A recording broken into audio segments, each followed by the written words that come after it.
ചായ കുടിക്കുവാണ് കേട്ടോ.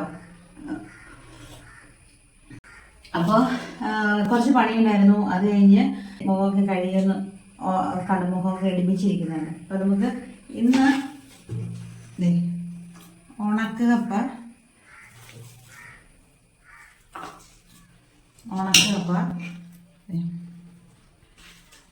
കുക്കറിനകത്തായിരുന്നു ഇങ്ങനെ കുഴച്ചെടുത്തതാണ് കേട്ടോ.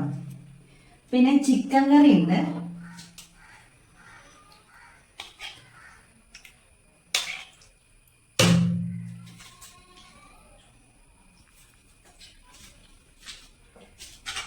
ഉണക്കക്കപ്പയും ചിക്കൻ കറി. പിന്നെ കപ്പയുടെ കൂടെ ഇങ്ങനെ നിങ്ങൾ കഴിച്ചിട്ടുണ്ടോ?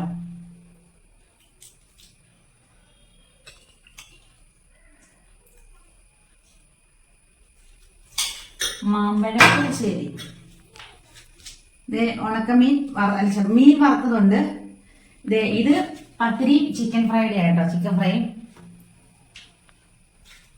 പക്ഷെ എനിക്കിഷ്ടം ഇവനെയാണ്, ഈ പുളിശ്ശേരിയില്.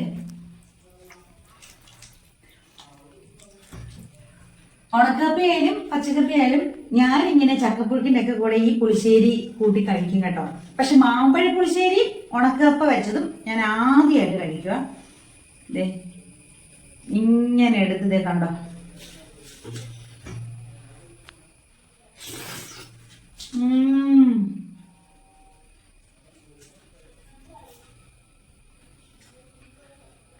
ഇറച്ചിയും മീനും, കപ്പയും മീനും ഒക്കെ മാത്രമല്ല, പച്ചക്കറി കൂട്ടിയും കപ്പ കഴിക്കാം എന്നുള്ളത് ഞാൻ നേരത്തെ മനസ്സിലാക്കിയതാണ്.